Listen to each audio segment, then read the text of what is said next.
we're going to look at the document very closely. We know that truth and fiction, private and public, got mixed into the same document in the frame. We know that when we take down the direction of Jesus, uh, when he was, basically in conception in Mary's womb, uh, we know that during that period, Joseph did not make Mary public, so the child would not have been made public either. There was reasons for the wordings in those scriptures because they're all in harmony to bring you down a path of truth. So we have to read slowly. We have to take off those legal church eyes that we've been uh, indoctrinated with. And I know these videos are going to really bother a lot of licensed legal preachers out there because they make such a profitable existence from the blindness of those that they lead. I can only pray that if they don't know, that they will wake up to the truth and their blindness will come into the light of truth, and they'll be able to help others instead of hinder them.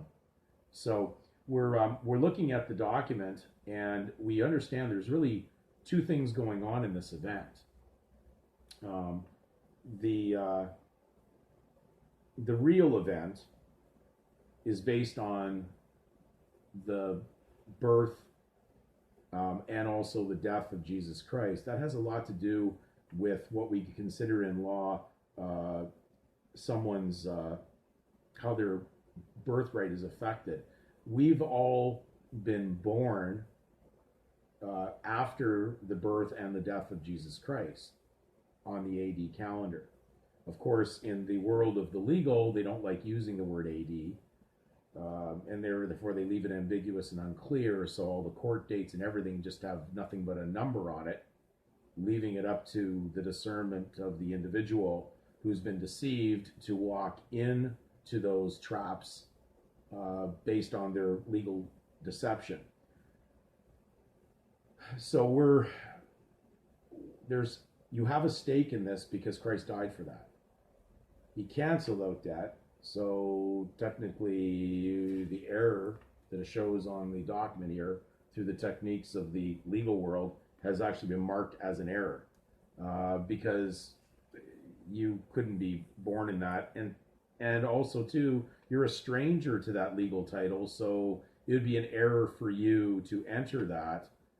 So therefore, there is a problem there. That is the property that belongs to the state, not to you.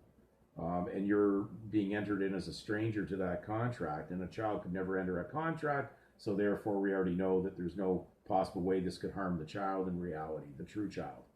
But there is a birth date, and then there is a registration date. And you'll notice that they're very clever on these certificates because the birth date and the registration date are two different dates. The registration date happens after birth, kind of referring to the waste to represent the consumers, because consumer means those who waste and destroy. So all the people deluded are all wasted and stoned to death by the legal system, because that was the execution, of course, that the covenant nation of Israel would do when they were allowed the power to execute someone for a violation of the law. So the carriers on who denied Christ have carried on a kind of a mirror image of that, and they now basically have everybody symbolically stoned to death right into the cemetery of the field of blood to represent all the occupational deluded fields people went down the mammon journey while they were not on their spiritual journey, serving the wrong master. So that's why they have many of these stoned out cemeteries everywhere, because it appears like a fate has been carved in stone. And so they plotted against you at the beginning, and then they even deceive you into buying a plot at the end. You even buy your own burial plot. How ridiculous is that concept? So when we're looking at there's two stakes going on in here. There's an event that occurred. The Registrar General even states that they do not register people, they register events. So the big event that's going on, there's a legal event and then there's a spiritual event. But a child could never choose the spiritual journey yet. So the only legal event that's occurring is the birthing of this legal trade name that occurs on the document that belongs to the state. The real event hasn't occurred yet because you would have to come to knowledge of God and then elect to serve him versus elect to choose to serve the mammon god. So when we take this document and we join in, and this is how the deception happened, we looked at this document, we thought that, of course, we're part of this, but they didn't cross the line. They made sure it was ambiguous and unclear on the name so that they didn't actually trespass on the private. They left it unclear. They didn't say given name or last name or family name on this. They just put name. And therefore, you go and take this document and then you become a surety for it. So you've elected to follow the mammon journey. You took the broad path that leads to destruction. And many are the ones finding it.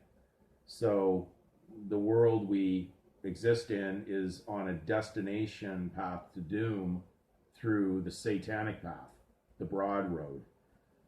The narrow road, of course, will have very few that will find it. So how many watching the videos, how many reading the Bible are going to embrace the spiritual journey?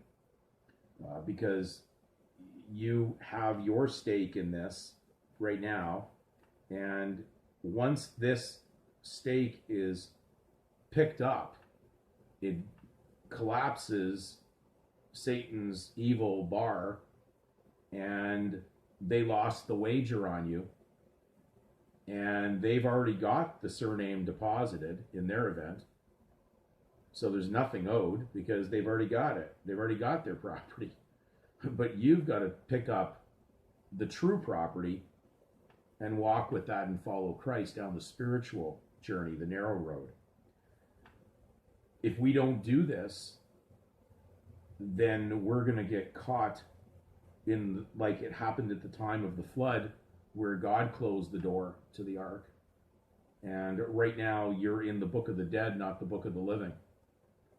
And unfortunately, this deluded journey that most people have been caught on was prophesied to happen. And then there would be a coming out, an escape.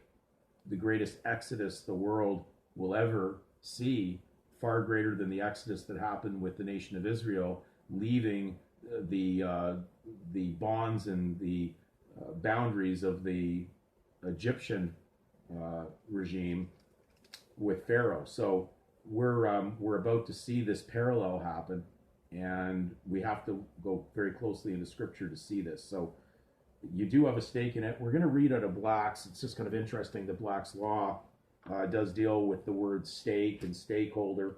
You look up the word stake and it says a deposit made to answer an event, as on a wager. So they were bidding on not a man, they were bidding on a fiction of a man to see where he would go. Which journey would he take? Would he end up becoming a surety for his own sins with a bond, with a government bond? Would you become a surety for, this only works with you being the guarantor of it and walking with it and speaking for it and throwing your voice in it like the serpent did, which Satan did through the serpent in the garden, the first ventriloquist. So if you're going to throw your voice into their dummy, then unfortunately you've been caught into Satan's trick. We look up the word, which is just plainly take up your stake. And so we're going to go to take up. Sorry, I flipped the pages here, so just bear with me.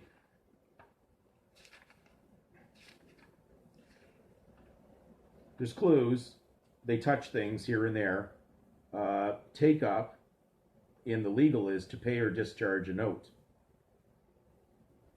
So to retire a negotiable instrument, to discharge one's liability on it, said particularly of an endorser or an acceptor. So if you've accepted to take on the burden with the government endorsers that endorse you to take over their debt, you've taken on the liability on that instrument.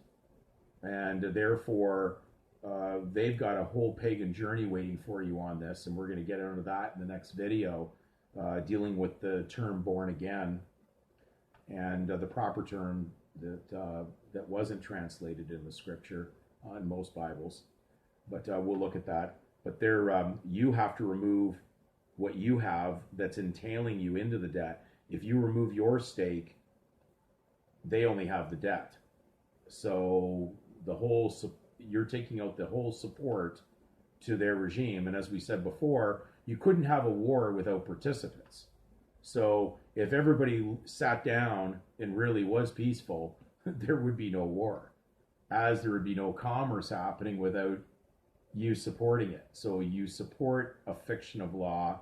There's no money growing on trees, and we know that. So we know it's an artificial concept, and we're supporting it. So no matter how many rationalizations we have about money, it's not, it could never work because of where it originates. And we know that it's a trick that represents something into a fictitious world that has nothing to do with God or his original purpose in the Garden of Eden. He didn't need Adam and Eve to pick off of a money tree in order to pay their debt to God. So we're in a definitely a journey that requires your full concentration. And I hope that we can research together peacefully as believers, set apart from that world, and not attack over research. Truth will always come to light. So do your research.